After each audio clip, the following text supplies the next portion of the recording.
Mesdames, Messieurs, bonjour et bienvenue sur notre chaîne YouTube. Ici nous vous donnons la clé, alors si vous êtes nouveau, abonnez-vous et cliquez sur la cloche de notification pour ne plus rien manquer. Cela fait, on peut commencer.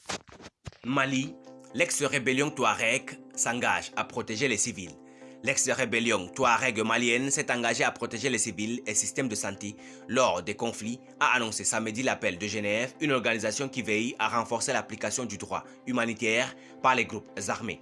Des dirigeants de la coordination des mouvements de l'Azawad, CMA, une alliance de groupes à la dominante Touareg, avec aussi une composante arabe qui a combattu l'État malien avant de signer avec lui l'accord de paix dit d'Alger en 2015, ont signé cet acte d'engagement lors d'une cérémonie à huis clos ce vendredi à Genève.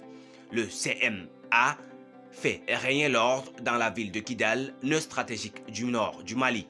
Dans le document signé vendredi à Genève, elle s'engage à respecter les normes internationales sur la protection des civils et du personnel de santé, des installations et des transports médicaux, ainsi que des blessés et des malades, et à adhérer au principe de l'éthique médicale, a indiqué l'appel de Genève dans un communiqué.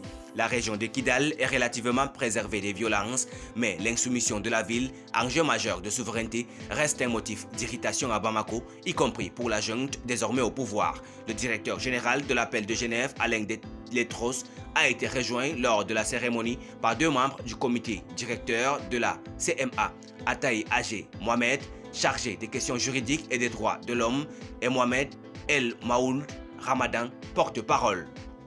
Malgré sa diversité d'opinions sur certaines questions de société, la CMA a pu se mettre d'accord sur un document qui comprend les principaux thèmes du droit international humanitaire, a déclaré Agé Mohamed, cité dans le communiqué.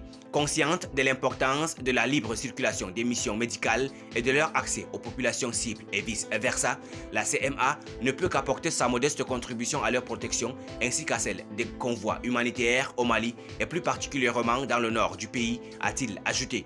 Il a indiqué que la CMA a bénéficié du soutien et de l'expertise de l'appel de Genève. Cela a compris un travail étroit entre nos deux organisations de révision de notre code de conduite militaire qui reflète notre volonté de placer le respect des normes du droit international humanitaire au centre de nos actions.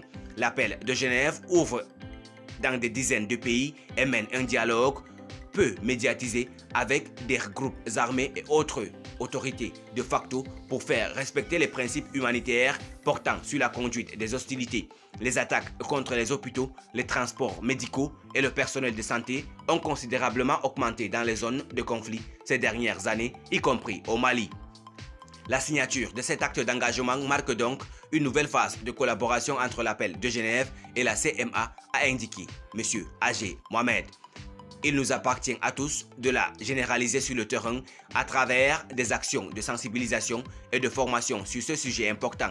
Ce sera tout l'objectif du plan d'action que nous avons établi ensemble. Merci pour votre aimable attention. Si vous êtes nouveau, n'oubliez pas de cliquer sur la cloche de notification et de vous abonner à la chaîne. Merci et à très bientôt pour une nouvelle vidéo.